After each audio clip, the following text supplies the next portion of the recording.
Okey, saya nak suruh zoom kat dalam. Jelas tak? Okey, nampak tak? Kalau nampak, inilah punca dia. Puncanya getah dia ni sebenarnya dah koyak. IT 1 minit hari ni. Okey, hari ni saya ada satu Volkswagen Jetta hari ni. Okey, case dia senang je. Volkswagen Jetta ni cari kami sebab dia ada masalah bunyi dekat belakang dia. Jadi dia nak kami cari punca bunyi lah.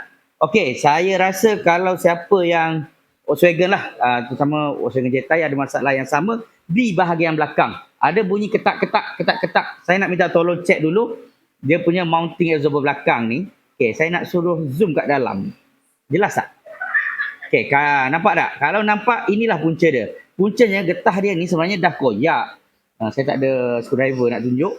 Dia koyak dah. So, apa berlaku dia ada free play. Sebab tu dia ketak-ketak, ketak-ketak. Bila dia lalu jalan tak rata ke, naik bonggol ke, ada bunyi. Okey, satu. Nombor dua, masalah dia kat sini.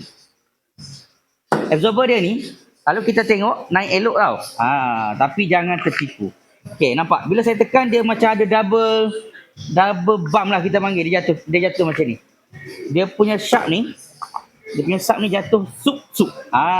Jatuh 2 kali. Sup. Dia macam ada satu gap yang kosong. Itu biasanya menunjukkan absorber ni, OC dalam dia ni dah out dah. Absorber ni. Kalau tengok betul-betul macam ni cantik, elok. Betul tak? Kita nak tukar pun sayang. Sebab tak bocor.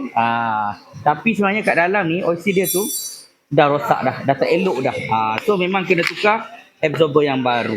Sebab tu kereta ni, bila kita bawa tadi, staff saya test tadi, dia keras. Dia keras ni maksudnya dia tak ada rebound. Dia macam tak main. Dia macam keras, duduk diam, macam tu je. Sebab tu, kita saja kat owner, kita tukar absorber yang lain dan kita tukar mounting absorber yang lain. Kita tukar dua benda ni, settle masalah dia. Bunyi hilang, bawa belakang pun sedap. Tak keras macam gede-gede. Jadi kalau siapa ada masalah yang sama, nak cek kereta dulu, nak cek bunyi, nak kami cari bunyi, boleh. Tak ada masalah. Boleh bawa datang ke Fizi Motorsport, di Sunway Ipoh. Sebab hari ni saya